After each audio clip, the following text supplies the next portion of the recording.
Sisters praise the lord. సాయంకాల సమయంలో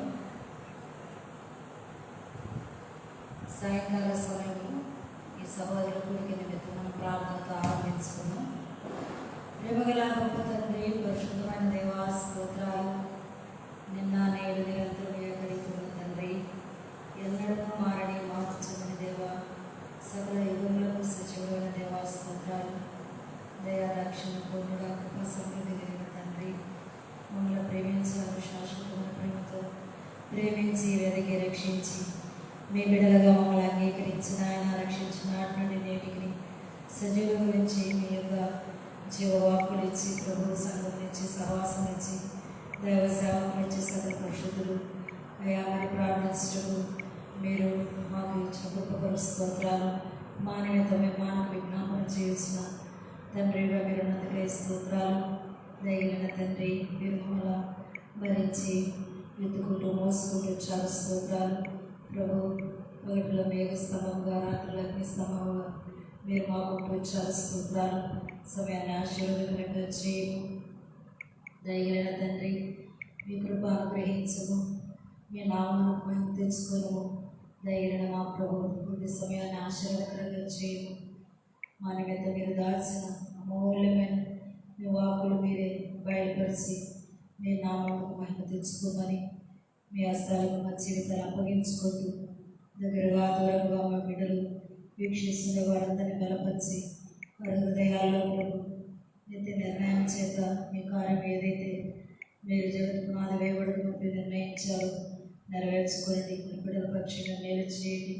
మీ సన్నిధిని అనుగ్రహించమని వందనాలు చెల్లించుకుంటూ మీ హస్తాలకు మమ్మల్ని అప్పగించుకుంటూ పాత్రల్ని, యోగ్యురాల్ని, నిష్ప్రయోజకురాల్ని మీ లేఖనాలు వివరించుటకు మరుగురాల్ని కాదు నన్ను కూడా విరిచి పరిశుద్ధపరిచి అభిషేకించి మీ మహిమార్థమే తండ్రి అయ్యా మీరు వాడుకుని మహిమ తెచ్చుకోమని నిరంతరాల్ని, సహాయాన్ని కేవలం మీ యొక్క నియమ ప్రకారం, మాట ప్రకారం నేను నిలబడి కొట్టుకుంటానని నన్ను కూడా కనిపించి దేవా మా అందరితో మీరు మాట్లాడి మేము తెలుసుకోమని కనిపించి కనపరకుండా పనిచేసే శ్రీకృష్ణుడు వారి కార్యాలు గతించి బంధిస్తున్నాం. నా గొంతులు కూడా తాకుము, స్వస్థపరచుము తండ్రి. మాట స్పష్టంగా అనేకులకు అర్థమవటం సహాయం చేయమని యేసు ప్రభు నామంలో స్తుతించి ప్రార్థించి అడిగి వేడుకొలుస్తున్నాము తండ్రి.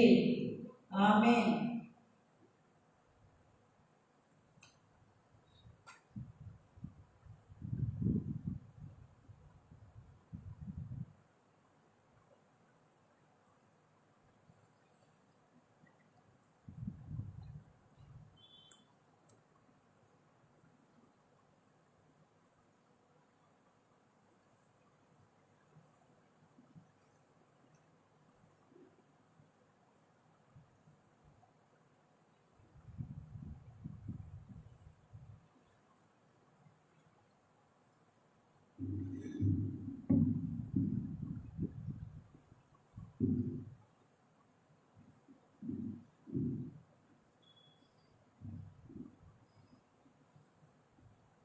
వారి సంఖ్య 525.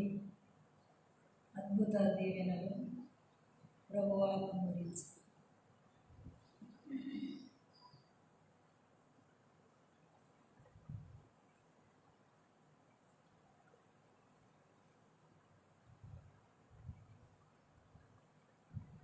అద్భుత దీవెనలు ప్రభువా కుమారించితివి, నిజు ప్రేమ పారము ప్రభువా మాపై చూపితివి, నిజు ప్రేమ పారము ప్రభువా మాపై చూపితివి. మానవుని చేసినావు నీ స్వంత రూపమునకు, మానవుని చేసినావు నీ స్వంత రూపమునకు, నీకి సులభముగా బ్రతికి నీకి సులభముగా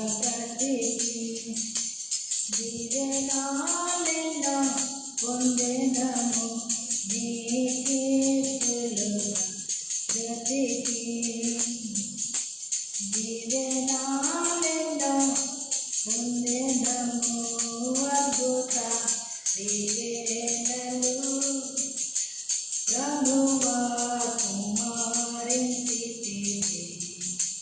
నీదు ప్రేమ అపారము, ప్రభువా మాపై చూపితివి. నీదు ప్రేమ అపారము,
చివరిగా ఒక పాట పాడుకుందాం. 209 180 స్తుతి ఎంతుందో స్తోత్రం ఎంతుందో.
Jana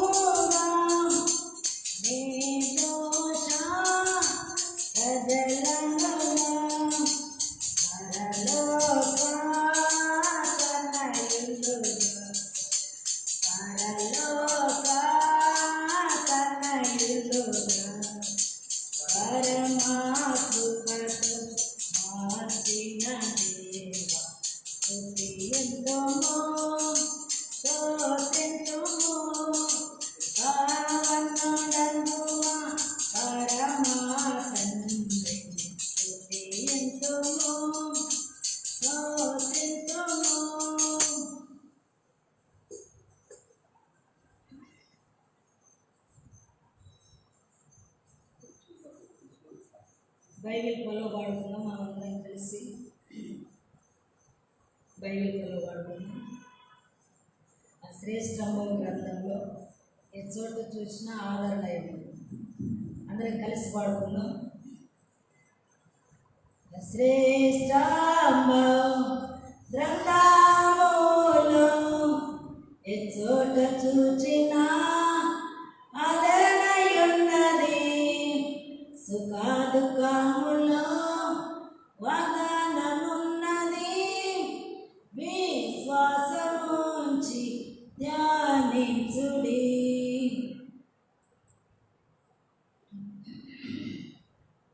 సాయంకాల సమయంలో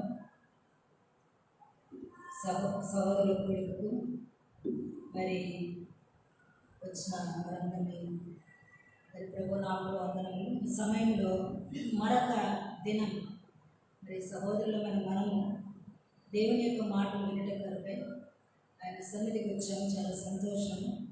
మన హృదయాన్ని ఆయన సన్నిధిలో సిద్ధపరచుకొని ప్రభు మాటలు వినుటకు మన యొక్క హృదయాన్ని మనము సిద్ధపరచుకున్నాం. గత కాలం నుంచి మనము ఋతు గ్రంథాన్ని మనం ధ్యానించుకుంటూ ఉన్నాము. బైబిల్లో స్త్రీలను గురించి 2 గ్రంథాలు రాయబడి వచ్చాయి. మరి ఋతు గ్రంథం, ఎస్తేరు గ్రంథం. ఋతు గ్రంథం 2వ అధ్యాయం మనము ధ్యానించుకుంటూ ఉన్నాము. ఈరోజు కూడా మరి ఋతు గ్రంథం 2వ అధ్యాయము 13వ వచనం మనం అందరం కలిసి చదువుకుందాం. 13వ వచనం. అందుకు ఆమె, నా ఏలినవాడ, నేను నీ పనికత్తులలో ఒక దానిని కాకపోయినను నీవు నన్ను ఆదరించి నీ దాసురాలను నాయందు ప్రేమ కలిగి మాట్లాడితే కనుక నా ఎడల నీకు కటాక్షం కలగనిమ్మని చెప్పాను. మరలా ఇదే వచనం చదువుకుందాం. అందుకు ఆమె, నా ఏలినవాడ, నేను నీ పనికత్తెలలో ఒక దానిని కాకపోయినను నీవు నన్ను ఆదరించి నీ దాసరాలకు నా ఎందుకు ప్రేమ కలిగి మాట్లాడితే కనుక నా ఎడల నీ కటాక్షం కలగనిమ్మని చెప్పాను. ప్రభు యొక్క సహాయం కొరకే మనం ప్రార్థన చేస్తున్నాం.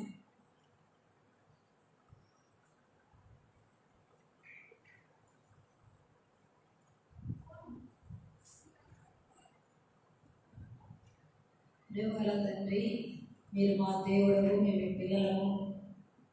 ప్రభు, మీ వాక్యం చేత అందరితో మాట్లాడమని, మా మనస్సును తెరవచేయమని, మీ మీద లక్ష్యం ఉంచుటకు, మీ మాటలు నమ్ముటకు, మీ అడుగుజాడలు గుర్తుపట్టుటకు స్త్రీలమైన మమ్మల్ని మీరు బలపరిచి మమ్మల్ని ఆశీర్వదించి మీ మార్గంలో నడిచినట్లుగా, మీ చిత్తం నెరవేర్చినట్లుగా, ప్రభు మీ కొరకు మేము జీవించినట్లుగా మా అందరిని దర్శించమని, వినటకు మా అందరికీ నాయన మనసుని తెరవచేయండి.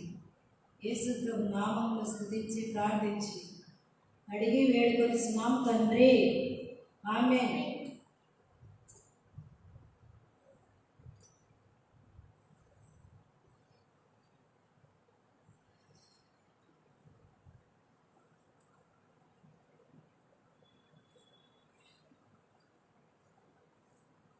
ఋతు గ్రంథం 2వ అధ్యాయము 13వ వచనం చదువుకుంటవచ్చు. మరి ఋతు గురించి మనందరికీ తెలుసు. మోయాబు దేశస్థురాలు, జీవం కలిగిన దేవుని వెంబడించడం, తన హృదయాన్ని ప్రతిష్ఠించుకొని ప్రభు మార్గంలో మరి ప్రయాణం చేయటకు తను ఆయత్తపరుచుకున్న స్త్రీగా ఉంది. మరి బోయాజు యొక్క పొలంలోకి వచ్చింది. బోయాజు ఆమె విషయంలో చొరవ తీసుకున్నాడు. మరి ప్రోత్సాహపరుస్తూ వచ్చాడు, ఆమెతో మాట్లాడుతూ వచ్చాడు, ఆమె భద్రత కూడా కల్పించాడు. తర్వాత గత వారం మనం చూసుకుంటూ వచ్చాము. మరి ఆమె సాగిలపడి తల వంచుకొని ఏమి తెలిసి నా ఎడల నీకు కటాక్షం కలిగిన అన్నప్పుడు బోయాజు మరి నీ అత్త మరణమైన తర్వాత నీ పెనిమిటి మరణమైన తర్వాత నీవు నీ అత్తకు చేసినదంతయు నాకు తెలియబడేను. తరువాత మరి అంతేకాదు, బోయాజు అంటొచ్చాడు, నీ యొక్క తల్లిదండ్రులను, నీ జన్మభూమిని విడిచి ఇంతకుముందు నువ్వు ఎరగని ప్రజలకు వచ్చావని చెప్తూ వచ్చావు. అందుని బట్టి నీకు మరి మరి వ్రాయబడతా వచ్చింది, యెహోవా నీవు చేసిన దానికి ప్రతిఫలం ఇచ్చును, ఇశ్రాయేలుల దేవుని రెక్కల క్రింది సురక్షితంగా ఉండబట్టి నువ్వు వచ్చావని బోయాజు రూతుతో చెప్తాడు. మరి అంతేకాదు, ఆయన నీకు సంపూర్ణమైన బహుమానం ఇచ్చునని హెచ్చరిక చేస్తూ వచ్చాడు. కనుక గత వారం మనము బహుమానము మరి పొందినట్లుగా మనం కూడా ఆత్మీయమైన పరుగులో ముందుకు రావాలని మనం వింటా వచ్చాం. కనుక ఆ మాటలన్నీ మనం వింటా వచ్చాం. ఈరోజు రూతు గ్రంథం 2వ అధ్యాయం 13వ వచనం చూడండి. 13వ వచనంలో, అందుకు ఆమె, నా ఏలినవాడ, నేను నీ పనికత్తెలలో ఒకదానను కాకపోయినను నీవు నన్ను ఆదరించి నీ దాసురాలను నా యందు ప్రేమ కలిగి మాట్లాడితే కనుక నా ఎడల నీ కటాక్షం కలగనిమ్మని చెప్పాను. అందుకు ఆమె, నా ఏలినవాడ, నీ పనికత్తెలు ఒకదానను కాకపోయినను నీవు నన్ను ఆదరించి. కనుక బోయాజుకు పొలంలో రూతు మరి ఏం కలిగిందంటే ఆదరణ కలిగిన స్త్రీగా ఉంది. అందుకే అంటా ఉంది, నీవు నన్ను ఆదరించి, నీ చెలికత్తెలలో, నీ పనివారిలో నేను ఒకదాని కాకపోయినప్పటికీ నీవు నన్ను ఆదరించి. ఎలా ఆదరించాడని బైబిల్లో రాయబడిందంటే, యెషయా గ్రంథం 66:13 వచనంలో, ఒకని తల్లి వారిని ఆదరించినట్లు నేను మిమ్మల్ని ఆదరించేదనని బైబిల్లో రాయబడుతూ వచ్చింది. సరే, ఈరోజు మనం మొట్టమొదటిగా దేవుని యొక్క లేఖనాలు మరి ధ్యానించుకుందాం. ప్రసంగి గ్రంథం 4వ అధ్యాయం 1వ వచనం. ప్రసంగి గ్రంథం 4వ అధ్యాయం 1వ వచనం.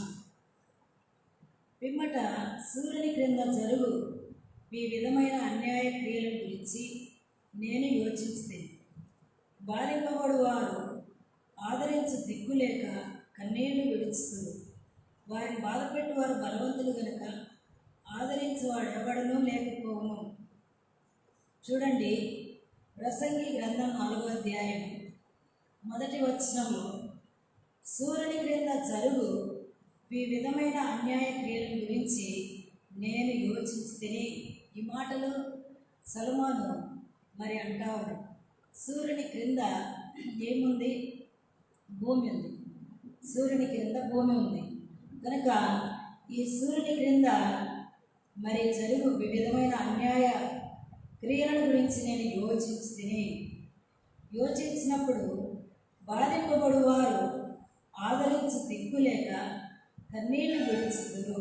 చూడండి, మరి మొట్టమొదట ప్రభువుని ఎరగని ప్రజలు, సూర్యుని క్రింద భూమి మీద నివసించే ప్రజలు ఎలా ఉన్నారు అంటే బాధలో ఉన్నారు. తర్వాత ఆదరించు దిక్కు లేక కన్నీళ్లు విడుచుదురు, వారిని బాధపెట్టేవారు బలవంతులు కనుక ఆదరించేవాడు ఎవడనో లేకపోవును. సర్వ మానవుల యొక్క జీవితంలో ఈ సూర్యుని క్రింద పడే ప్రతి ప్రయాసం కూడా వ్యర్థమని రాయబడింది. అయితే ఎలాగున్నారు అంటే అన్యాయమైన క్రియలను యోచించినప్పుడు మరి వారు బాధలో ఉన్నారు. తర్వాత ఆదరించు దిక్కు లేక కన్నీళ్లు విడుచుదురు, ఆదరించు దిక్కు లేక. కనుక చూడండి, మరి మానవుల యొక్క మరి మొట్టమొదటి పరిస్థితి, ఈ సూర్యుని క్రింద మరి జీవించే ప్రతి ప్రజలు కూడా తూర్పు, పడమర, ఉత్తర, దక్షిణ అలా ఎలా ఉన్నారు వారంటే బాధలో ఉన్నారు. ఆదరించేవారు లేరు, కన్నీళ్లు విడుస్తూ ఉన్నారు. ఆదరించేవారు ఒక్కరు కూడా లేరు. అయితే మరి అటువంటి వారికి ఏం అవసరము అంటే, ఆ కన్నీళ్లు విడిచేవారికి, ఆదరణ లేని వారికి, ఆ బాధలో ఉన్న వారికి ఏం అవసరం అంటే ఆదరణ అవసరం. ఎవరు ఆదరిస్తారు? మానవులను ఎవరు ఆదరిస్తారు? ఎవరు ఆదరిస్తారు? దేవుని యొక్క ఆదరణ నిత్యమైనది. మరి ఆయన ఆదరిస్తే మరి జీవితాంతం ఆదరింపబడి ఉంటుంది. మానవులుగా ఎవరు కూడా ఒకరికొకరు ఆదరించలేని పరిస్థితి. బాహ్యంగా ఆదరించవచ్చు కొంత, కానీ అంతరంగంలో ఉన్న బాధను, అంతరంగంలో ఉన్న కన్నీళ్లను, అంతరంగంలో ఉన్న ఆదరణ లేని పరిస్థితిని ఎవరు చూచిందంటే ప్రభువైన యేసుక్రీస్తు వారే ఆదరించగలరు. అందుకే మనందరికీ తెలుసు, బైబిల్లో రాయబడతా వచ్చింది. యోహాను సువార్త 8వ అధ్యాయంలో, యోహాను సువార్త 8వ అధ్యాయం ఇక్కడ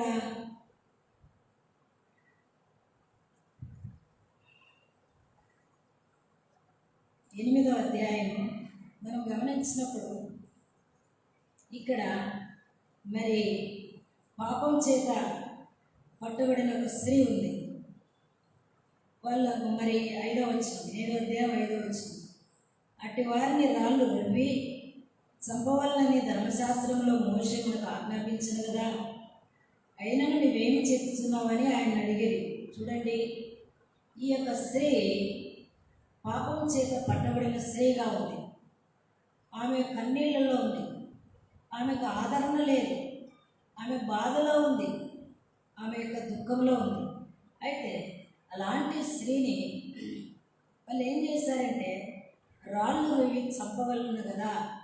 మోషే చెప్పాడు కదా, ధర్మశాస్త్ర ప్రకారము ఆమెను రాళ్ళు రువ్వి, అంటే ఆ మనిషిని, ఆ స్త్రీని, పాపం చేత పట్టబడిన స్త్రీని మరి రాళ్ళతో కొట్టి చంపాలి అని వాళ్ళు అంటా ఉన్నారు. అంతేకాదు, మరి అక్కడ రాయబడతా వచ్చింది, మరి 7వ వచనం, ఆయన మీద నేరం 6వ వచనం, ఆయన మీద నేరం మోపవలనని ఆయన శోధిస్తూ ఈలాగున అడిగింది. అయితే యేసు వంగి నేల మీద వేలుతో ఏమో రాయించలేను. చూడండి, వారు ఏం చేస్తూ వచ్చారు? ప్రభువును శోధించాలని అడుగుతూ వచ్చారు. అంతేకాదు, మరి వారు ఆయనను పట్టు వదలకు అడుగుతుండగా ఆయన తల ఎత్తి చూచి, మీలో పాపము లేని వాడు మొట్టమొదట ఆమె మీద రాయి వేయవచ్చునని వారితో చెప్పి. చూడండి, మరి ప్రభువారు రాస్తా ఒక్కసారి తల ఎత్తి పైకి చూచి, మరి మీరు ఈమెను తరుముకుంటూ వచ్చారు, సరే నా దగ్గర తీసుకొని వచ్చారు, అయితే మీలో పాపం లేనివాడు మొట్టమొదట ఆమె మీద రాయి వేయవచ్చునని వారితో చెప్పి. చూసారా, మరి బైబిల్లో ఏముంది? ఏ భేదమును లేదు, అందరూ పాపం చేశారు, పాపం వలన వచ్చు జీతం మరణం. కనుక మానవులుగా మరి ప్రతి ఒక్కరు కూడా తల్లి గర్భంలో పాపంలో పుట్టారు. అయితే ప్రభు ఆ మాట ఎప్పుడైతే పాపం లేనివాడు మొట్టమొదట ఆమె మీద రాయి వేయొచ్చునని వారితో ఎప్పుడైతే చెప్పాడో, మరలా ప్రభువారు నేల మీద రాస్తా ఉన్నాడు. వారు ఆ మాట విని పెద్దవారు మొదలుకొని చిన్నవారి వరకు ఒకని వెంట ఒకడు బయటికి వెళ్ళిపోయి యేసు ఒక్కడే మిగిలేను. ఆ స్త్రీ మధ్యన నిలబడి ఉండేను. గమనించండి, మనం ఎందుకు ఇక్కడికి వచ్చాము అంటే, సూర్యుని క్రింద మానవుని జీవితంలో బాధ ఉంది, కన్నీళ్ళు ఉన్నాయి, ఆదరణ లేదు. అటువంటి వారిని ఎవరు ఆదరిస్తూ ఉన్నారు? ఈ సమయంలో ఈ స్త్రీ కూడా కన్నీళ్ళు ఉన్నాయి, ఆదరణ లేదు, మరి బాధతో ఉంది. అప్పుడు ప్రభు అన్నాడు, చూడండి 10వ వచనం, యేసు తల ఎత్తి చూచి, అమ్మా, వారు ఎక్కడున్నారు? ఎవరు నీకు శిక్ష విధింపలేదా అని అడిగినప్పుడు, చూసారా ప్రభు ఆమెను ఎలా ఆదరిస్తా ఉన్నాడు? అమ్మా, వారు ఎక్కడ ఉన్నారు అంటే, నీ మీద నేరం మోపిన వారు ఎక్కడ ఉన్నారు అని రాయబడింది. కింద మనము మరి చూస్తే, నీ మీద నేరం మోపిన వారు ఎక్కడ ఉన్నారు, కనుక నీ మీద ఎవరు నేరం మోపారు, వాళ్ళు ఎక్కడ ఉన్నారని ఆమె అడుగుతూ వచ్చారు. ఇక్కడ మన అంశం ఏంటంటే ప్రభు ఈమెను ఆదరించాడు. ఈమె పాపములో పాపం చేత పట్టబడినప్పటికీ తన జీవితంలో ఆదరణ లేక కన్నీళ్లతో దుఃఖములో మునిగి ఉన్నప్పటికీ యేసు ప్రభువారు ఆమెను అంటారు, అమ్మా వారు ఎక్కడ ఉన్నారు? ఎవరినూ నీకు శిక్ష విధింపలేదా అని అడిగినప్పుడు ఆమె అనేది 11 వచ్చింది. లేదు ప్రభువా నేను. అందుకు యేసు, నేను నీకు శిక్ష విధింపను, నేను వెళ్ళి పాపం చేయమని ఆమెతో చెప్పాను.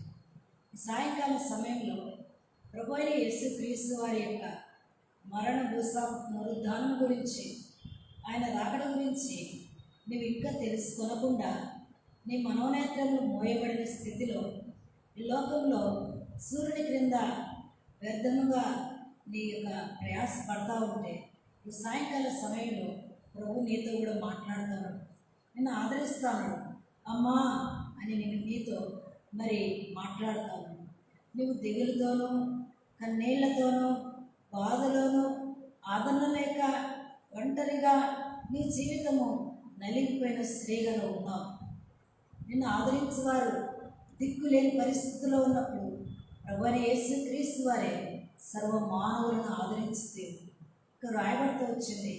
ప్రభు ఆమెతో ఎంత ప్రేమగా మాట్లాడుతున్నాడో చూడండి.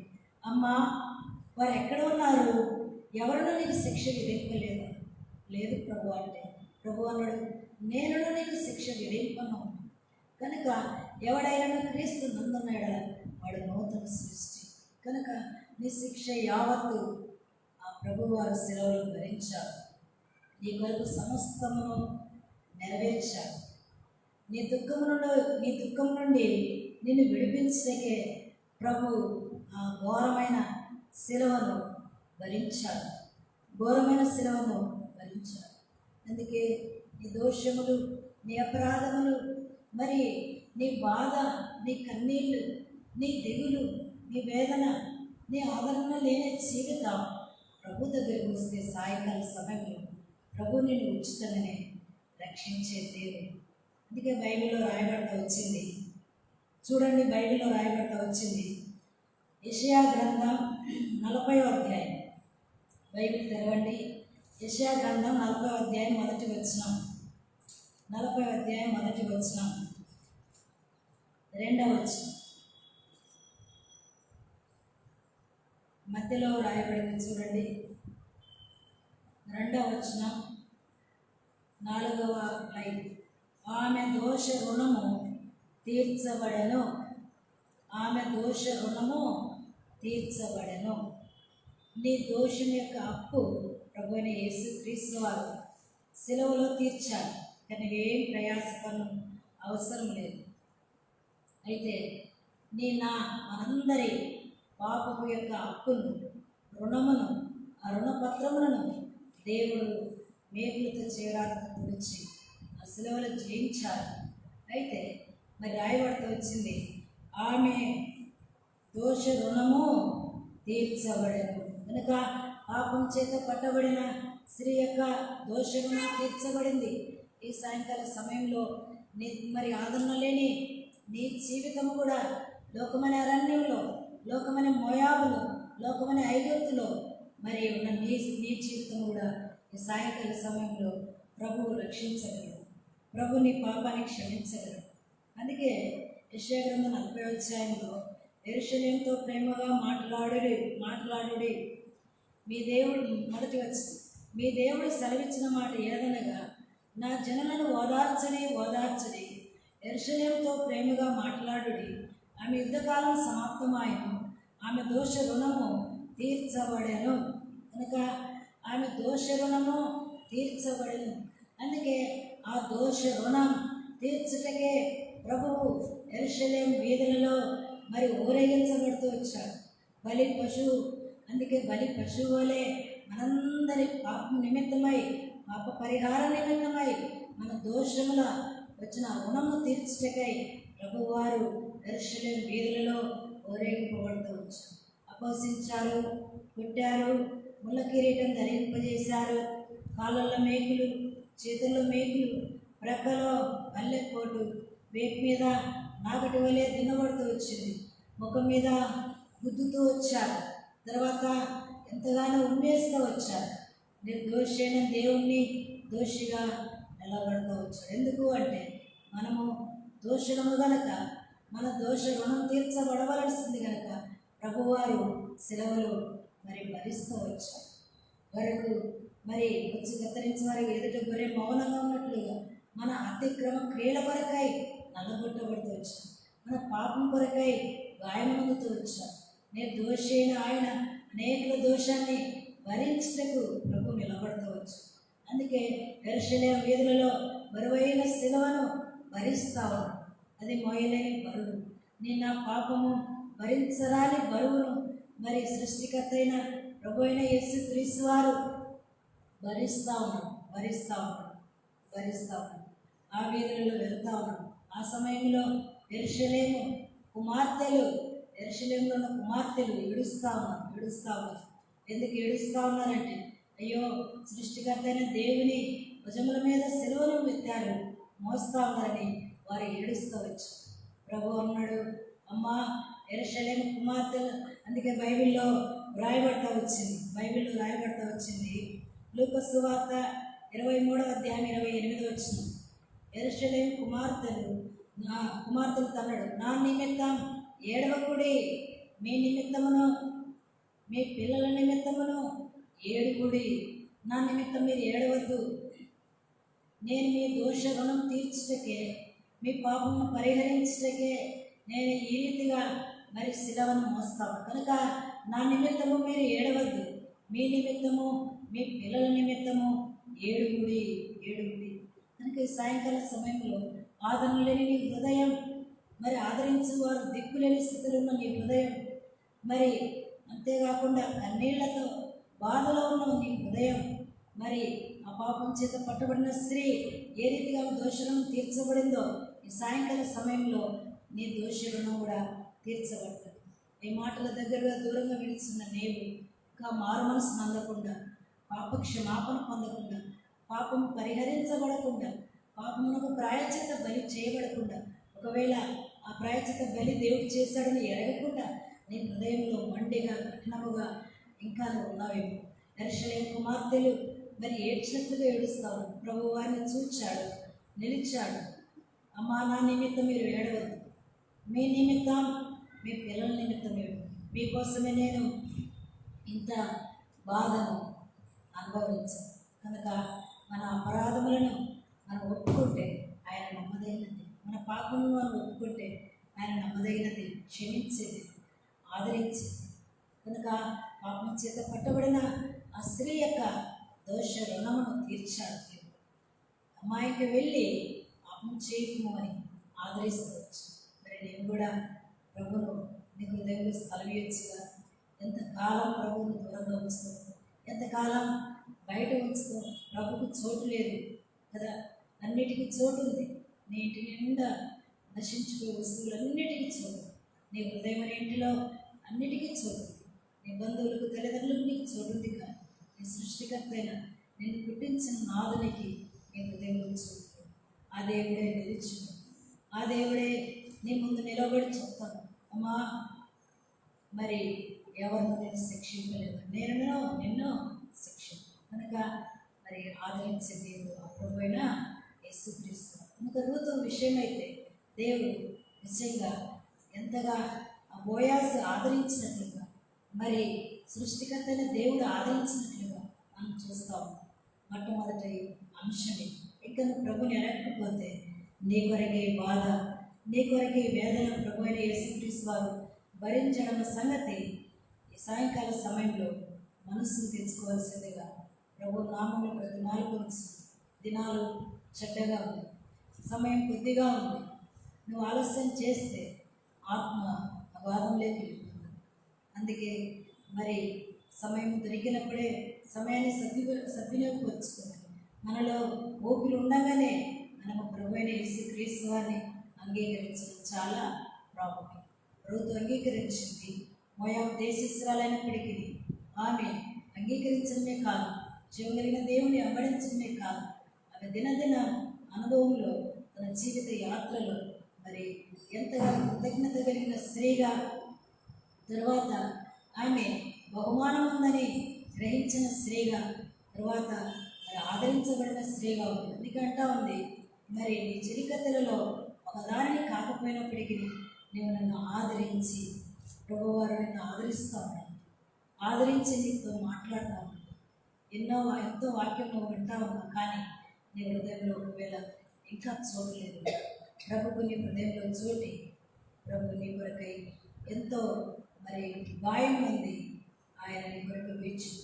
ప్రభుని యేసుక్రీస్తును అంగీకరిస్తే నీ హృదయం కూడా ఆదరించబడి మరి నీ దోష రుణములు తీర్చు. ఇది మొదటి భాగం. రెండవ భాగంలోకి మనం వెళ్ళినప్పుడు మరి ఋతు గ్రంథం 1వ అధ్యాయం 13వ వచనంలో వ్రాయబడతా వచ్చింది, అందుకు ఆమె, నా ఏలినవాడ, నేను నీ పనికత్తెల్లో ఒకదానిని కాకపోయినను నీవు నన్ను ఆదరించి, కనుక మరి రూతు బోయాస్తా అంటా ఉంది, నేను మరి పరదేశిని, మరి నువ్వు నన్ను ఆదరించావు అని రూతు చెప్తా ఉంది. అందుకే మనం వింటూ వచ్చాం, ఆదరణ ఎలాగుందంటే, ఒకని తల్లి వారిని ఆదరించినట్లు నీవు నన్ను ఆదరించింది. దేవుని యొక్క ఆదరణ ఎలా ఉంటుందంటే, ఒకని తల్లి వారిని ఆదరించినట్లుగా దేవుడు మనలా ఆదరించేది.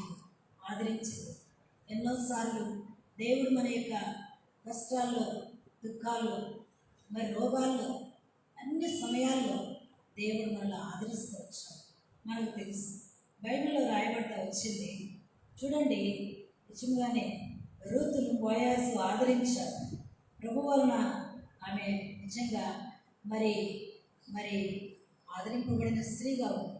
ఈ సాయంకాల సమయంలో ప్రభుని ఎరిగిన బిడ్డమైన నిన్ను కూడా ప్రభు ఆదరిస్తా ఉన్నాడు. ఎలా ఆదరిస్తా ఉన్నాడు? ఒకని తల్లి వారిని ఆదరించినట్లు నేను మిమ్మను ఆదరించగలను. ప్రభు ఆదరించే దేవుడు. మరి మన యొక్క స్థితిని చూచి ఆదరించేది. బైబిల్లో రాయబడతా వచ్చింది, ఇర్మియా గ్రంథం 31వ అధ్యాయం 13వ వచనం. ఇర్మియా గ్రంథం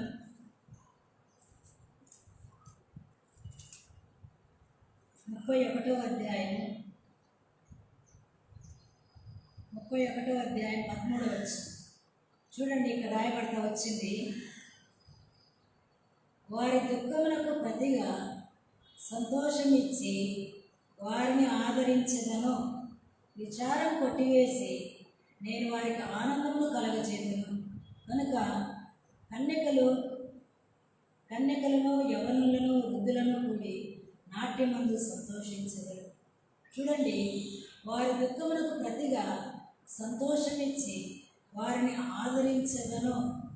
అనుభవ జీవితంలో విచారం ఉంటుంది, దుఃఖం ఉంటుంది.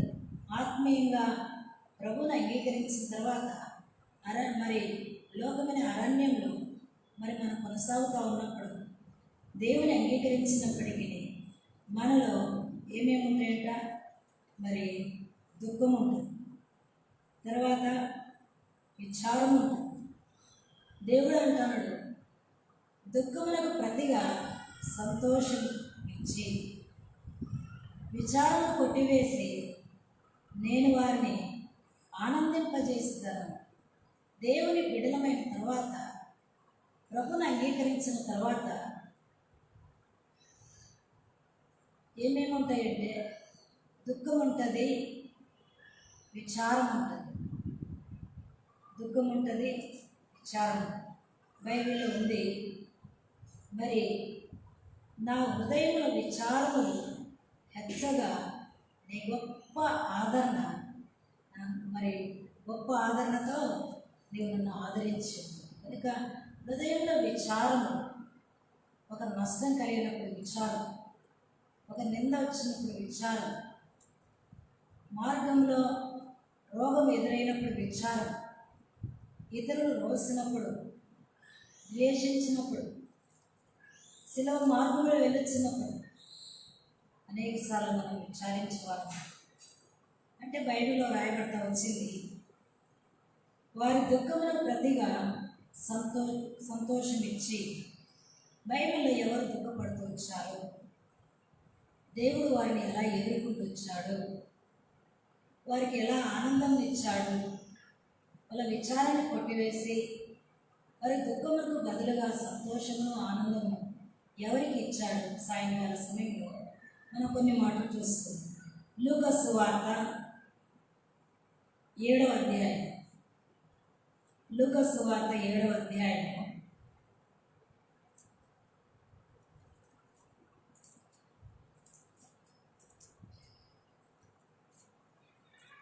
లూకా సువార్త 7వ అధ్యాయము 11వ వచనం చూడండి. వెంటనే ఆయన నాయీలను ఒక ఊరికి వెలుచుండగా ఆయన శిష్యులను బహుజన సమూహమును ఆయనతో కూడా వెలుచుంది. ఆయన ఆ ఊరి గవిని వద్దకు వచ్చినప్పుడు చనిపోయిన ఒకడు వెలుపలికి మోసుకొని పోబడుచుంది. అతని తల్లికి అతడొక్కడే కుమారుడు, ఆమె విధవరాలు. ఆ ఊరి జనులు అనేకులు ఆమెతో కూడా ఉండేది. చూడండి, ఈ భాగం మనం చదివినప్పుడు ఆ స్త్రీ హృదయంలో దుఃఖం ఉంది, ఆమె ఇంటిలో దుఃఖం ఉంది, ఆ గ్రామంలో కూడా దుఃఖమే ఉంది.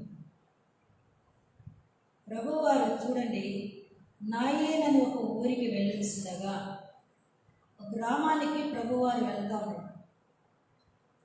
ప్రభువారు నిజంగా ఆయన సంకల్పములు మార్పు చెందవు. గ్రామమునకు వెళ్తా ఉన్నారు. చూసారా, అంటే మానవులు దేవుని అంగీకరించిన తర్వాత వారు దుఃఖంలోనూ వారు విచారంలోనూ ఉన్నప్పుడు దేవుడు చూచి మౌనంగా ఉన్నాడు. ఆ యొక్క గ్రామానికి నాయేనని ఒక ఊరికి వెళ్ళిచిండగా శిష్యులు ఉన్నారు, జన సమూహం ఉన్నారు, ఆయనతో కూడా వెళ్తా ఉన్నారు. యేసు ప్రభువారు ఆ ఊరి గవిని వద్దకు వచ్చినప్పుడు, ఆ ఊరి గవిని వద్దకు ఎప్పుడైతే వచ్చాడో ఆ ఊరిలో నుండి ఒక పాడి వస్తుంది. పాడి అంటే శవం. అక్కడ ఆమెకు ఒకే ఒక కుమారుడు, ఇంకెవరు లేరు అని. ఆమె ఎవరు అంటే విధవరాలు. విధవరాలంటే ఆమె భర్తను కోల్పోయిన స్త్రీగా. ఒకే కుమారుడు, ఆ కుమారుడు కూడా చనిపోయాడు. గమనించండి, ఆ ఇంటిలో దుఃఖం, ఆమె ఒంటిలో కూడా దుఃఖం, విచారం, బాధ, ఆదరణ లేని పరిస్థితి. ఆ సమయంలో ప్రభువారు గవిని వద్దకు వచ్చారు. ఊరిలో నుంచి మరి చనిపోయిన ఒకరిని వెలుపలికి మోసుకొని పోవచ్చు. కనుక బైబిల్లో రాయబడింది, అతని తల్లికి అతడొక్కడే కుమారుడు, ఆమె విధవరాలు. ఆ ఊరి జనులు అనేకులు ఆమెతో కూడా ఉండేవి. ఆదరణ లేని పరిస్థితుల్లో, దుఃఖంలో ఉన్న ఈ పరిస్థితుల్లో, విచారంతో ఉన్న ఈ సమయంలో దేవుడు ఆమెతో మాట్లాడుతూ ఉన్నాడు. 13వ వచనం, ఈ విధవరాలతో, ఈ దుఃఖంలో ఉన్న ఆమెతో, ఆదరణ లేని ఈ స్త్రీతో, విచారంలో ఉన్న ఈ స్త్రీతో దేవుడు మాట్లాడుతూ ఉన్నాడు. 13వ వచనం, లూకా సువార్త 7వ అధ్యాయం 13వ వచనం. ప్రభువు ఆమెను చూచి ఆమె ఎందుకు కనికరపడి 7వ వద్దని ఆమెతో చెప్పి దగ్గరికి వచ్చి పాడిన ముట్టగా మోయిచున్న వారు నిలిచిరి. చూడండి, ప్రభువు ఆమెను చూచి, దేవుడు నిన్ను చూస్తూ ఉన్నాడు. మనుషులు చూడకపోయినా దేవుడు నువ్వు వెలుచున్న నీ ఆత్మీయమైన జీవితంలో విధవరాలుగా ఒకవేళ నువ్వు దుఃఖంలో ఉన్నవేమో, దేవుడు నిన్ను చూస్తూ ఉన్నాడు. దూరంగా ఉన్నా, దగ్గరగా ఉన్నా, ఆయన కనులకు మరుగైనది ఏదీ లేదు. అయితే ఇక రాయబడింది, ప్రభు ఆమెను చూచి ఆమె ఎందుకు కనికరపడి ఏడవద్దని ఆమెతో చెప్పి, సృష్టికర్త అయిన దేవుడు సామాన్యమైన స్త్రీతో ఏడవద్దని ఆమెను ఆదరిస్తాము.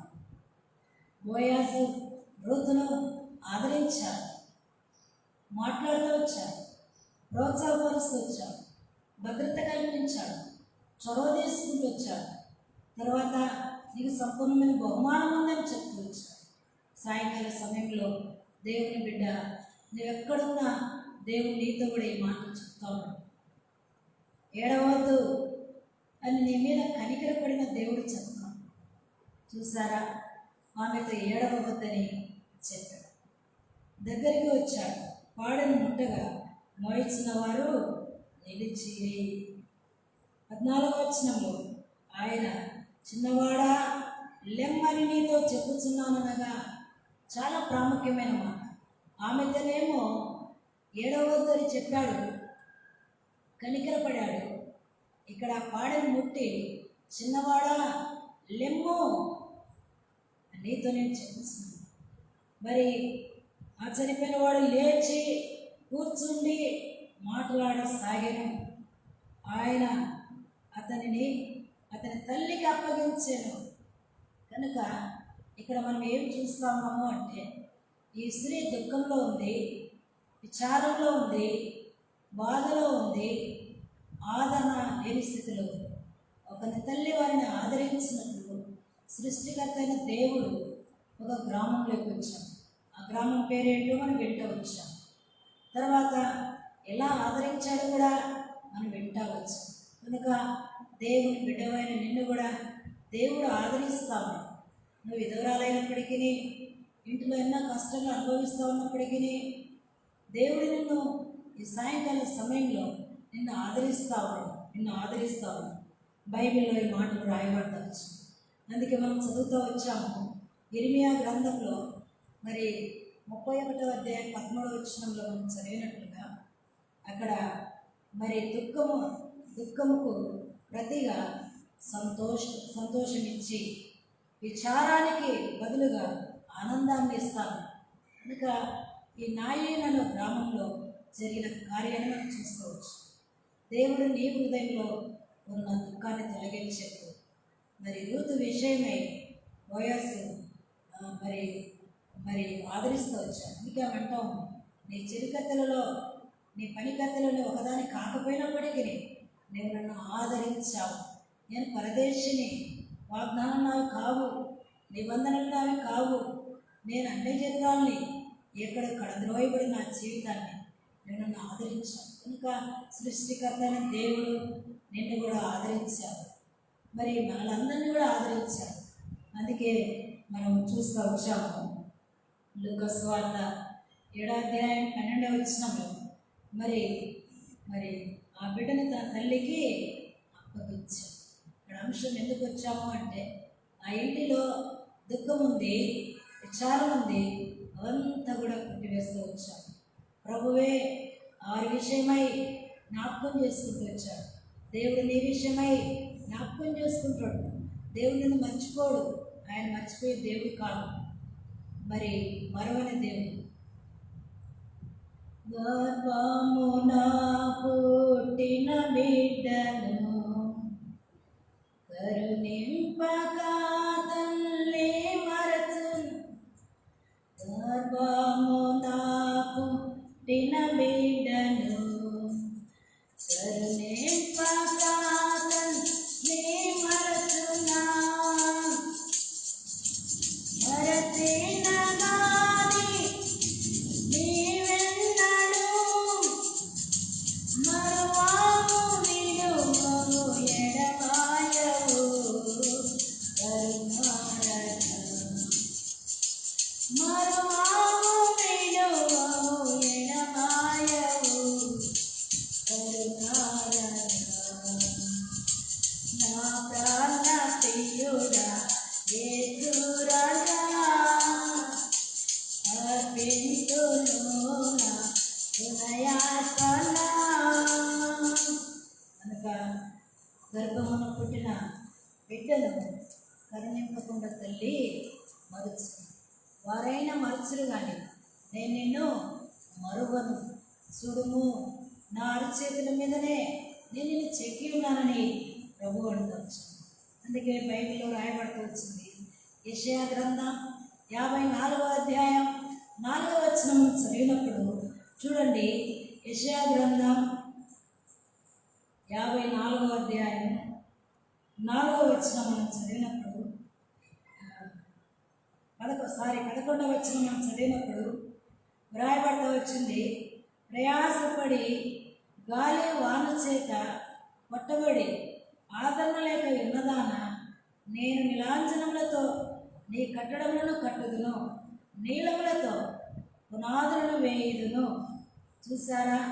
ప్రయాసపడి గాలి వాన చేత కొట్టబడి ఆదరణ లేక ఉన్నదానా. చూసారా? ఆత్మీయమైన జీవితంలో మరి మరి ఇక్కడ రాయబడుతూ వచ్చింది. ప్రయాసపడి గాలి వాన చేత కొట్టబడి ఆదరణ లేక ఉన్నదానా. కొన్నిసార్లు దేవుని పిల్లలు ఆదరణ లేకుంటారు. ఆయా శ్రమల గుండా, ఆయా నష్టాల గుండా, ఆయా ఇబ్బందుల గుండా మరి వెళ్ళవలసి వస్తుంది.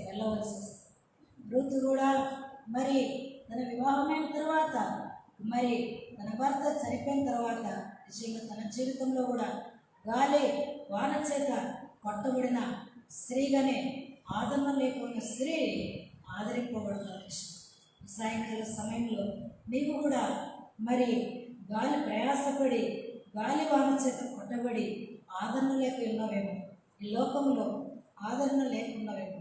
అయితే ప్రభు అంటా ఉన్నాడు, నీతోనే అంటా ఉన్నాడు, నేను నీలాంజనములతో నీ కట్టడములను కట్టుదును, నీలములతో నీ పునాదులను వేస్తా.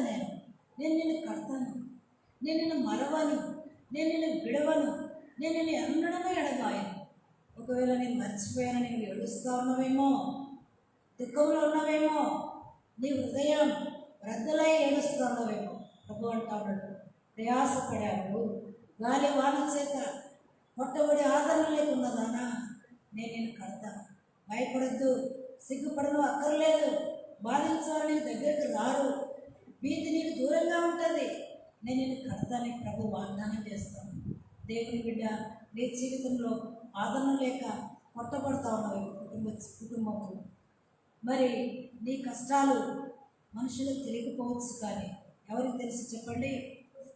ప్రభువుకు తెలుసు. ప్రతి ఒక్కరి కష్టాలు ప్రభువుకు తెలుసు. ప్రతి ఒక్కరి జీవితంలో శ్రమలు గుండా మరి బైబిల్లో ఉన్న భక్తులైతేనేమి, మన ముందు మరి దైవ జనులైతేనేమి అనేక మంది శ్రమల గుండానే వెళ్ళారు. అయితే ప్రభువు వారిని వదిలిపెట్టలేదు. ప్రయాసపడి గాలి వాన చేత కొట్టబడి ఆదరణ లేకుండా. గాలి ఎలా వస్తుందో మనకు తెలుసు. వర్షం మీకు వచ్చినప్పుడు మనిషిని మీద ఎలా పడుతుందో శ్రమలు ఈనాడు దేవుని ప్రజలకు ఆ రీతిగా తాగుతూ ఉన్నాయి. నెమ్మది లేని పరిస్థితులు, ఆదరణ లేని పరిస్థితులు. ప్రభు అంటున్నాడు, అయినను నేను నిన్ను కడతా, నీలాంఛనలతో నీ కట్టడంలో మాణిక్యములతో నీ పునాదులను వేస్తా, భయపడకుమని సాయంకాల సమయంలో ప్రభు పిల్లలమైన మనతో దేవుడు మరి మరి మాట్లాడుతూ ఉన్నాడు. కీర్తనల గ్రంథం 86వ అధ్యాయం చూడండి. ఇక్కడ ఒక మంచి మాట ఉంది. కీర్తనల గ్రంథం 86వ అధ్యాయం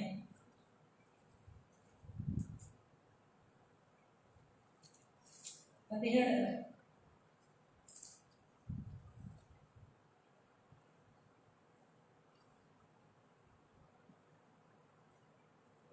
వచనం.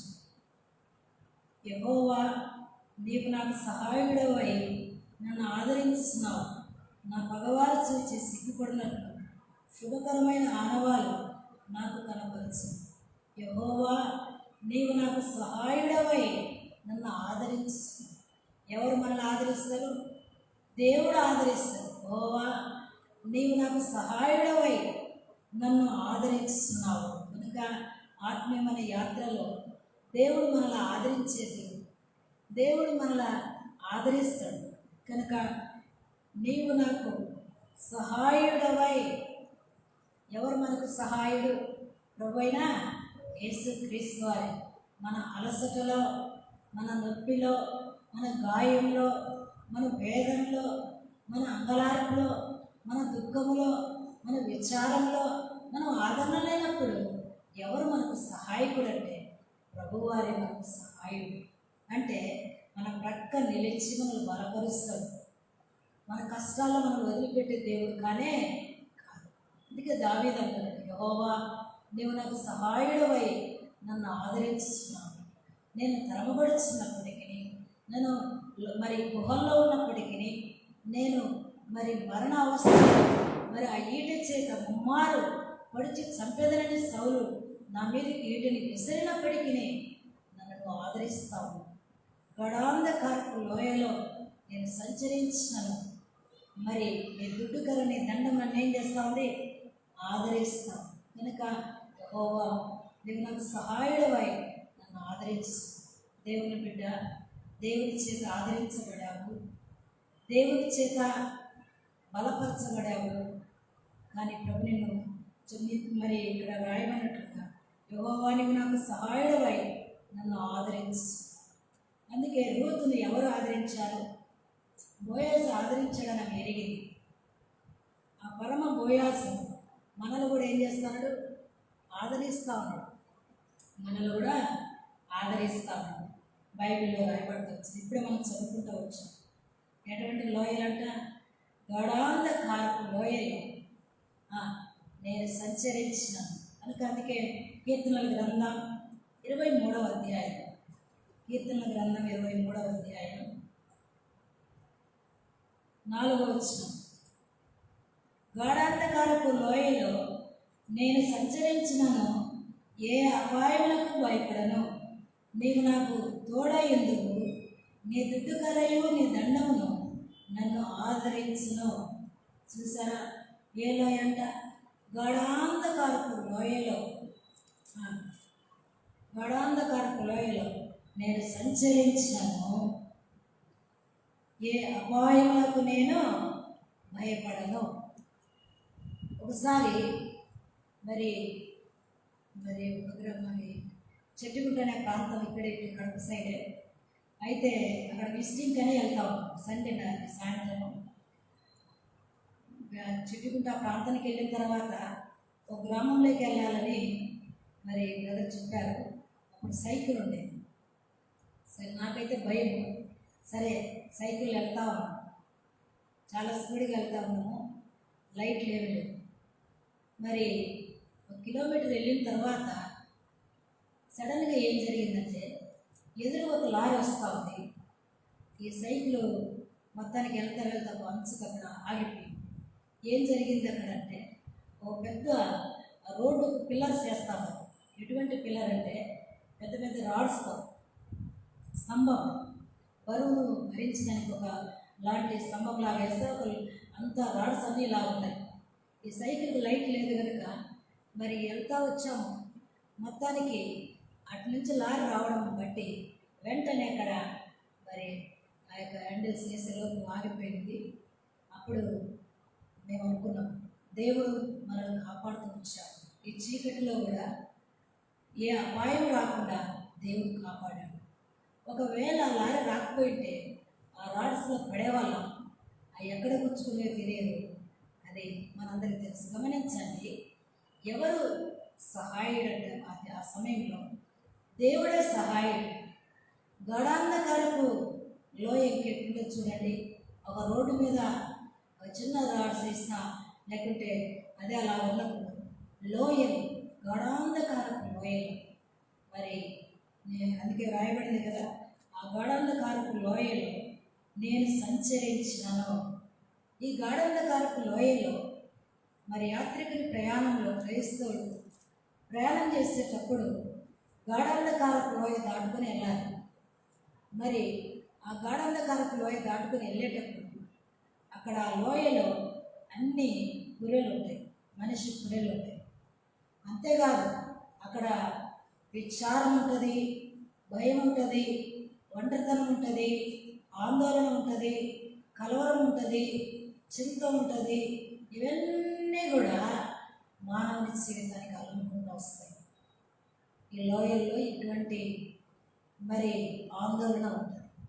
దైవికంగా ప్రభు మార్గంలోకి వచ్చిన తర్వాత మనము కూడా గాఢాంధకారపు లోయలలో మనం సంచరించినాము.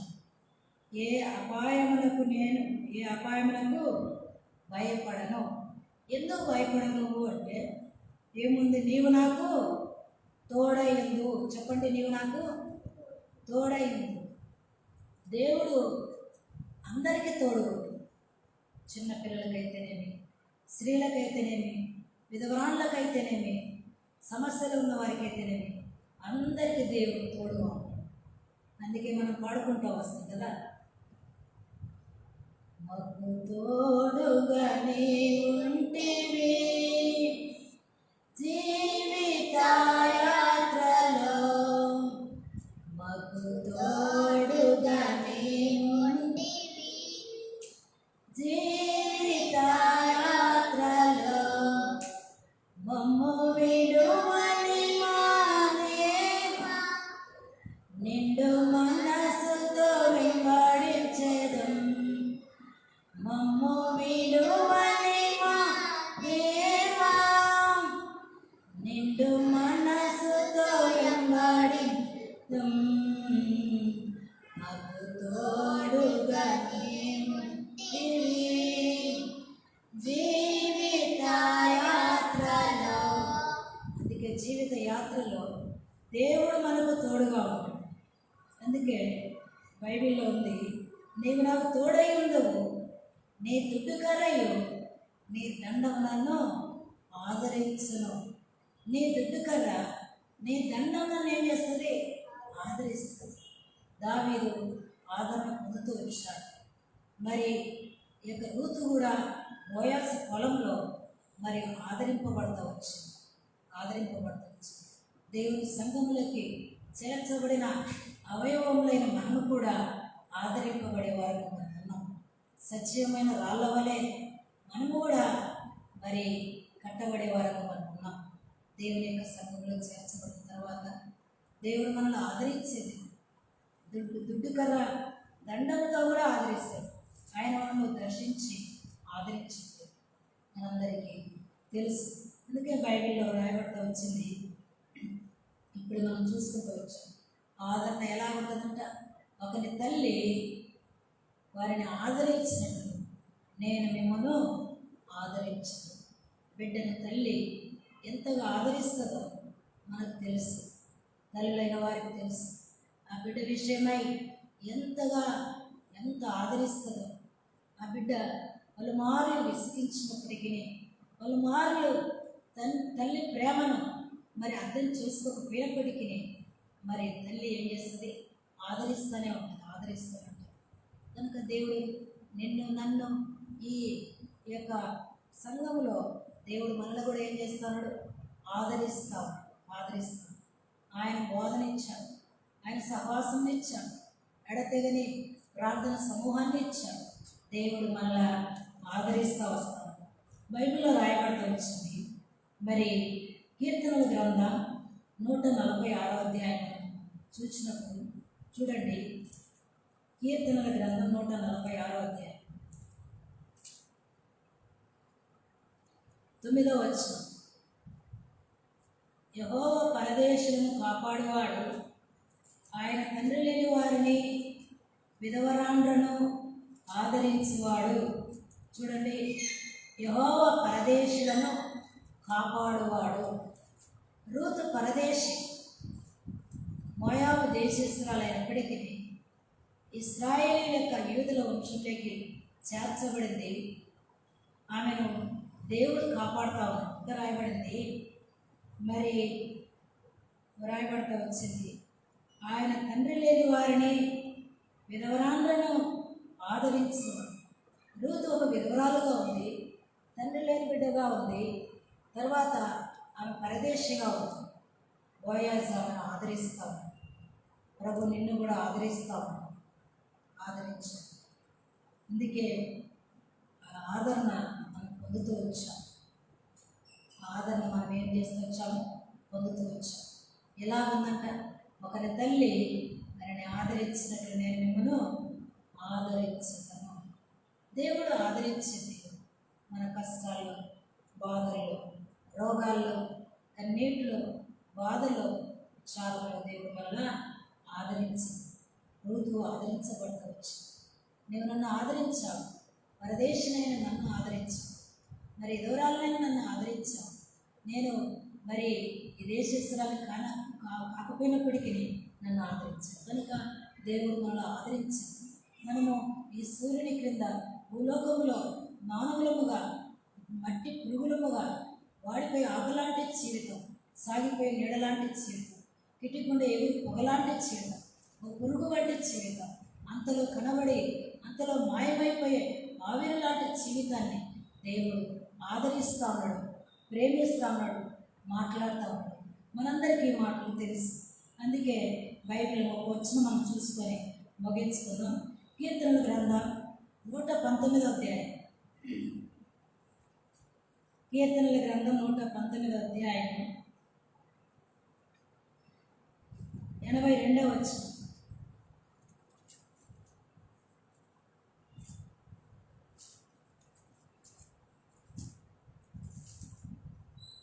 వచనం 81, 82. నీ రక్షణ కొరకు నా ప్రాణం సమస్యలుచున్నది. నేను నీ వాక్యం మీద ఆశ పెట్టుకుని ఉన్నాను. నన్ను ఎప్పుడు ఆదరించదువో అని నా కన్నులు నీవు ఇచ్చిన మాట కొరకు కనిపెట్టి క్షీణించుతున్నవి. దావీదంటాడు, చూడండి, నన్ను ఎప్పుడు ఆదరించదువో అని నా కన్నులు నీవిచ్చిన మాట కొరకు కనిపెట్టుకు. దేవుని మాట కొరకు దావీదు కనిపెట్టుకోవాలి. ఎందుకంటే ఆయన మాట గొప్పది. ఆయన మాట గంటను బద్దలు చేయు సిద్ధ వంటిది. ఆయన మాట అగ్ని వంటిది. ఆయన మాట బలమైనది. ఆయన మాటలో ఏముంది? శక్తి ఉంది, శక్తి ఉంది. అందుకనే దావీదు అన్నాడు, నన్ను నువ్వు ఎప్పుడు ఆదరిస్తావో అని నీవిచ్చిన మాట కొరకు నేను కనిపెట్టుకున్నాను. నీ జీవితంలో దేవుని మాటల కొరకు కనిపెట్టుకో. ఒకవేళ ఈ మాటల కొరకు కనిపెట్టుకోక వ్యర్థమైన లోపం వాటి కొరకు కనిపెట్టుకుంటూ వెంటే నష్టపోతాం. అందుకే మరి నీ జీవితంలో ఆయన రాకడ కొరకై నీవు నేను మనము కనిపెట్టుకునే వారంగా ఉండాలి. ఆయన మాట ఇచ్చాడు, నేను వస్తా, మిమ్మల్ని తీసుకెళ్తానని. అందుకే శుభప్రదమైన నిరీక్షణ ఇచ్చాడు. మంచిదే. అయితే మనం ఏం చేయాలి? ఆయన ఇచ్చిన మాట కొరకు కనిపెట్టుకొని ఉండాలి. ప్రభు వస్తాడు, ఆయన మేఘారుడే వస్తాడు. ఆ టైంలో నేను రెడీగా ఉండాలి అని నువ్వు కనిపెట్టుకొని ఉండాలి. లేదంటే లోకంలో నిజంగా నీకు ఆదరణ ఉండదు కనిపెట్టుకోకపోతే. బైబిల్లో చూడండి, బైబిల్లో రాయబడుతూ వచ్చింది. కీర్తనల గ్రంథం, చివరిగా కీర్తనల గ్రంథం 54వ అధ్యాయం 4వ వచనం. ఇదిగో దేవుడే నాకు సహాయకుడు, ప్రభువే నా ప్రాణమును ఆదరించువాడు. చూడండి, ఇదిగో దేవుడే నాకు సహాయకుడు, ప్రభువే నా ప్రాణమును ఆదరించువాడు. మన ప్రాణమును ఆదరించే దేవుడు చెప్పండి, దేవుడే. అందుకే ఇదిగో దేవుడే నా సహాయకుడు. కనుక మరి మన ఆత్మీయమైన జీవితంలో అనుభవపూర్వకంగా వెళ్ళినప్పుడు ఆయన సహాయం ఏంటో మనకు అర్థమవుతూ ఉంటుంది. ఇదిగో ప్రభువే నాకు సహాయకుడు, ఆయన నా ప్రాణమును ఆదరించేవాడు. మన ప్రాణాన్ని ఏం చేస్తాడు చెప్పండి? ఆదరిస్తాడు. ఎలా ఆదరిస్తాడు? అక్కడ తల్లి వారిని ఆదరించినట్లుగా ఆదరిస్తాడు. ఒకసారి ఒక ప్లేస్లో మేము సేవ చేసే సమయంలో మరి బ్రదర్ వేరే ప్రాంతానికి స్వార్థకి వెళ్ళాడు. అక్కడున్న సంఘ పెద్దలకు చెప్పాడు, ఏమని, మరి వాళ్ళని సహోదరి మరి ఆ క్వార్టర్ ఉంటుంది కనుక ఆమెను రమ్మని అని చెప్పాడు. సరే, ఆ సంగతి నాకు తెలియదు. సరే, మొత్తానికి నేను ధైర్యంగానే ఉన్నా. బ్రదర్ ఏమో స్వార్థకి వెళ్ళారు. వెళ్ళిన తర్వాత అది మందిరం, పెద్ద ఆవరణం కూడా. సరే, నేను ఉన్నా. అలాగా ఉన్న సమయంలో మరి సండే స్కూల్ హాల్లో మరి ఉన్న ఒక్కదాన్ని, చాలా పెద్దది సండే స్కూల్ హాల్. అలా 9 అయింది, ఎవరు రాలేదు. 10 అయింది ఎవరు రాలేదు, 11 అయింది ఎవరు రాలేదు. అట్లా టైం చూసుకుంటూ అలాగా చూస్తా ఉన్నాను. నాకు విపరీతమైన భయం చిన్నప్పటి నుంచి కూడా. మరి మా అమ్మ నాతో ఎక్కడన్నా బయటికి వెళ్ళాలంటే ఆవరణంలో మా ఇంట్లో అంటుంది, వెళ్ళాలన్నా కూడా నాతో వచ్చేది. సరే ధైర్యంగా ఉన్నా. ఒకవైపు భయం వస్తూ ఉంది, అయితే మరి నా ప్రాణం ఒకవైపు పొందుతూ ఉంది. అయినా నేను ధైర్యంగానే ఉన్నా. సరే ఆ రోజు ఎవ్వరు రాలేదు. 10 అయిపోయింది, 11 అయిపోయింది, 12 అయిపోయింది. 12 అయిపోతే ఇంకెవ్వరు రాలేదు. చిన్నగా భయం స్టార్ట్ అయింది. ఎలాగ స్టార్ట్ అయిందంటే, ఇంత మందిరం ఉంటుంది సండే స్కూల్ హాల్, ఇట్లా కిటికీ ఉంటుంది, ఆ ముందు గేట్ అంతా కూడా పని చేపిస్తూ వచ్చారు. సరే ఆ పక్కనే వీళ్ళు ఉంటారు, పందులు ఉంటారు, పందులు అన్నీ ఉంటారు కదా, వాళ్ళందరూ ఉంటారు. ఫ్రెష్గా అప్పుడే చాలా పెద్ద అందులో ఆయన చనిపోయాడు. ఆయన గుర్తొస్తాడు, అమ్మో ఆయన చనిపోయాడుగా, ఆయన వచ్చాక నిలబడితే నేనేం చేయను, అదంత భయం ఆవరిస్తాను. చూడండి, నా ప్రాణం పొందుతూ ఉన్నప్పుడు ఆ సమయంలో 12 అయింది. నేను అనుకుంటా ఉన్నా, ఏంటి ప్రభు ఈ పరీక్ష, ఎలాగా, ఎంత భయం లోపల ఆవరిస్తూ ఉంది, పెద్ద ఆవరణం అది. అలాగా ఎక్కడికి బయటికి వెళ్ళేదానికి దేవుడు నమ్మిన ప్రజల దగ్గర ఎవ్వరు లేరు, చాలా దూరంగా ఉంది. ఏం చేయాలో అర్థం కాలేదు.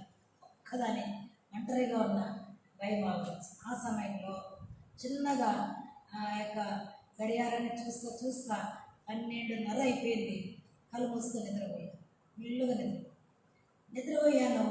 దేవుని కృప వల్ల మర్చిపోయి నిద్రపోయి 6 గంటలకల్లా మరి సువార్తగా చేయాలని బ్రదర్స్ వచ్చారు. వచ్చినప్పుడు నేను లేయలేదు, రాత్రి అంతా మేలుకున్నా కాబట్టి లేదు. వాళ్ళ కిటికీలో చూసి, అమ్మో ఒక్కతే ఉందిగా, మరి అలా సిస్టర్ చెప్తే రాలేదు, అయ్యో ఒక్కతే ఉందని చెప్పేసి వాళ్ళు మాట్లాడుకుంటారు.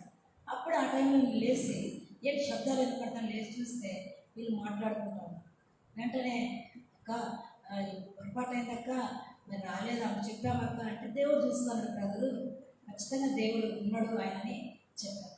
గమనించండి, ఇటువంటి సమయంలో నిజంగా ఇదిగో ప్రభువే నాకు సహాయకుడు, ప్రభువే నా ప్రాణమును ఆదరించేవాడు. ఎందుకో కానీ ఇంకా తెల్లవారిన తర్వాత బ్రదర్ అస్వార్థకి వెళ్ళిన ప్లేస్లో ఉండి మరి మామూలు ఫోన్ చేసి ప్రేజ్ లాంటి చెప్పుకుంటాం కదా, అలా ఫోన్ చేసేలోపు ఇంకెప్పుడైతే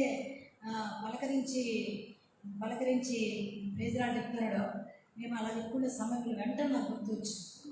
దానియేలును సింహంలో గుహలో వేసినప్పుడు, అప్పుడు నిజంగా అనుదినమును సేవిస్తున్న దేవుడు, జీవం కలిగిన దేవుడిని రక్షింపగలిగిన దానియేలు అని చెప్పి ఆ రాజు కేకేస్తాడు.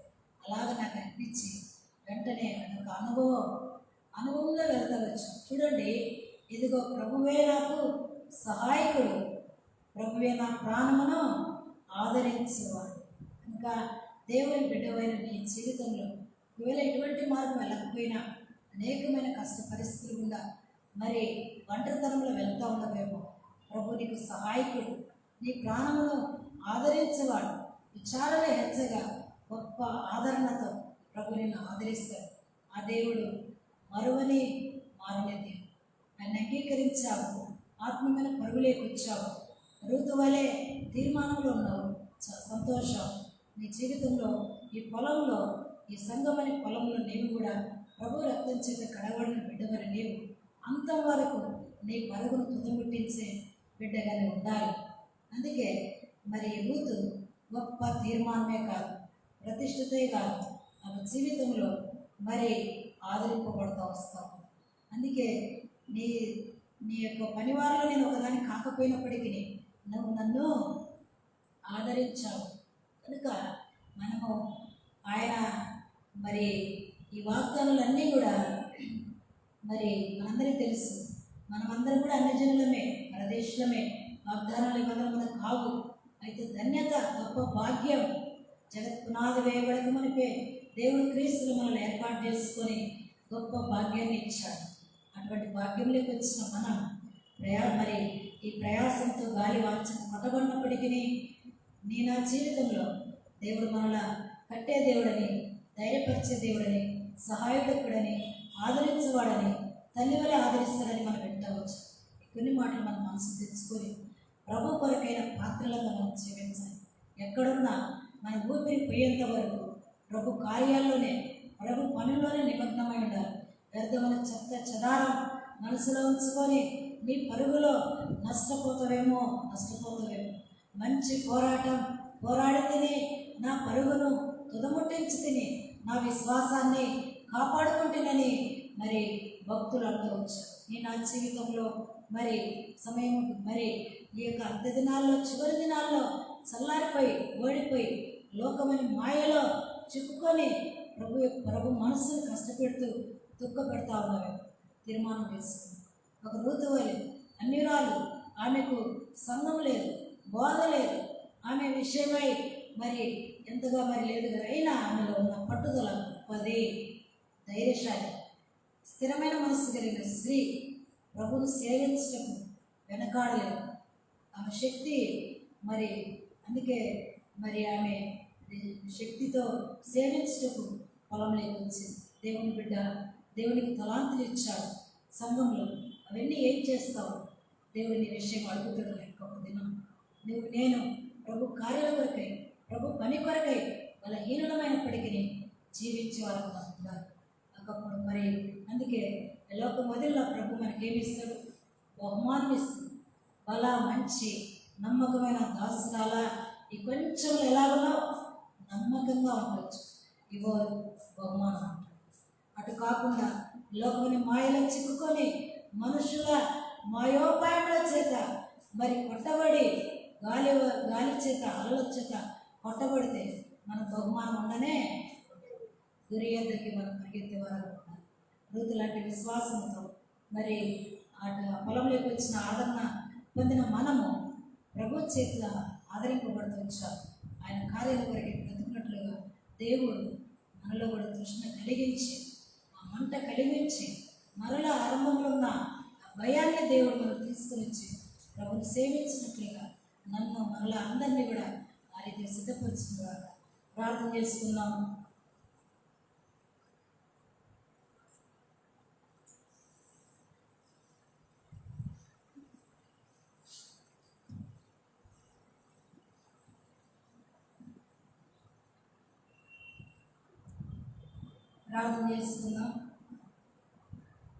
ఈ కొన్ని మాటలు మనం వింటూ వచ్చాము.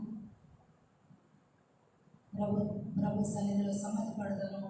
ప్రభు నన్ను కూడా ఎన్నో సమయాల దిక్కులేని పరిస్థితుల్లో నా పాపాన్ని బట్టి ఉన్నప్పుడు నన్ను ఆదరించి రక్షించారు. అనేకమైన గాలి వాన చేత ఆదరలేకున్నప్పుడు నన్ను మీరు కడుతూ వచ్చారు. నాకు సహాయకుడిగా ఉంటూ వచ్చారు. ఒకరి తల్లి వారిని ఆదరించినట్లుగా నేను ఆదరిస్తూ వచ్చాను. మీ ఆదరణ పొందాను. నేను అనేక సార్లు పరుగులు ఓడిపోతూ వచ్చాను. క్షమించండి అని ప్రభుత్వం మనం సమ్మతి పడ్డాం. ప్రేమగల గొప్ప తండ్రి యేసు ప్రభువా స్తోత్రాలు.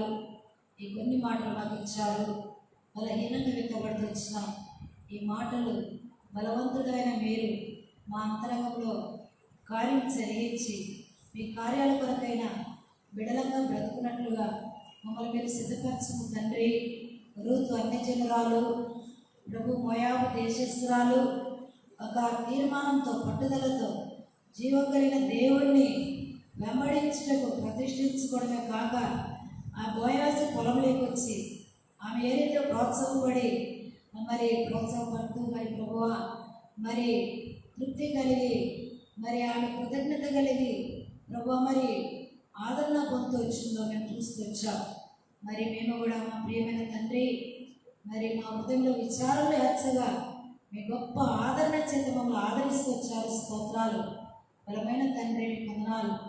ఇదిగో ప్రభువే నా సహాయకుడు, నా ప్రాణమును ఆదరించేవాడిని దావీదు అంటూ వచ్చారు. మా ప్రాణం కృంగినప్పుడు మమ్మల్ని ఆదరిస్తూ వచ్చారు. స్తోత్రాలు. ఒకని తల్లి వారిని ఆదరించినట్లు మీరు మమ్మల్ని ఆదరిస్తూ వచ్చారు. స్తోత్రాలు. మేము మరవలేము తండ్రి. మీ కనికరం, మీ దయ, వాత్సల్యత ఎంత గొప్పది. యేసు ప్రభువా స్తోత్రాలు. దయగలిగిన తండ్రి ఈ కొద్ది మాటలు మాకు ఇచ్చారు. కృతజ్ఞతలు ప్రభు. మరి మా ప్రియమైన బిడ్డలందరినీ బలపరచండి. వారు వెళ్తున్న ప్రతి మార్గంలో మీ సన్నిధి కాంతి ప్రకాశింప చేయండి. చిన్నపిల్లలు, యవనస్తులు, వృద్ధులు, కన్యకలు, విధురాళ్ళు, కుటుంబ జీవితం కలిగిన వారు అన్యజనులు సైతం రక్షించమని ప్రార్థన చేస్తున్నాము. మా ప్రియమైన తండ్రి స్తోత్రాలు. ఈ రీతిగా ప్రభువా మా ముందున పని పరిచయం కొరకు సిద్ధపరిచి బలపరచండి. రేపు ఉపవాస ప్రార్థన కొరకై ఆయతపరచండి. ప్రభుదిన పరిచయం కొరకై మమ్మల్ని బలపరచమని ప్రార్థన చేస్తున్నాం. పరిశుద్ధమైన తండ్రి మీకు స్తోత్రాలు. ఏ రీతిగా ప్రభువా ఒకరి తల్లి వారిని ఆదరించినట్లు నేను మిమ్మల్ని ఆదరించదని సెలవిచ్చాను. మరి బర్ణవాసనలో బాబాంత గారు చనిపోయారు, ఆమెను ఆదరించండి, ధైర్యపరచమని మేము ప్రార్థన చేస్తున్నాం. ఈ దాసకాల మరియమ్మ గారు మరి హైదరాబాద్లో ఆమెను ఆదరించి ధైర్యపరచమని ప్రార్థన చేస్తున్నాం. ఇది దూరాల్లో అనేకులు పిల్లలతో ఆదరణ లేకున్నారు, వారిని ఆదరించి ధైర్యపరచమని ప్రార్థన చేస్తున్నాం. ప్రభు పేరమ్మను కూడా దర్శించి సంపూర్ణంగా ఆదరించండి. మీ మందిరం యొక్క విలువ ఎరిగి మీ కొరకైన పాత్రగా కూడా జీవించడం సహాయం చేయండి. వందనములు. ఈ రీతిగా నా తండ్రి మా బిడ్డలందరినీ కనికరించండి. రాయచోట్ల ఉన్న ప్రతి కుటుంబ పక్షంగా మీ బాహువులు చాపి మీ నమ్మకత్వాన్ని మీరే రుచిపరచుకోమని వందనాలు చెల్లించుకుంటూ యేసు ప్రభు పరిశుద్ధమైన శక్తి కలిగిన నామంలో స్తుతించి ప్రార్థించి అడిగి వేడుకొనిస్తున్నాము తండ్రి, ఆమేన్.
Hallelujah.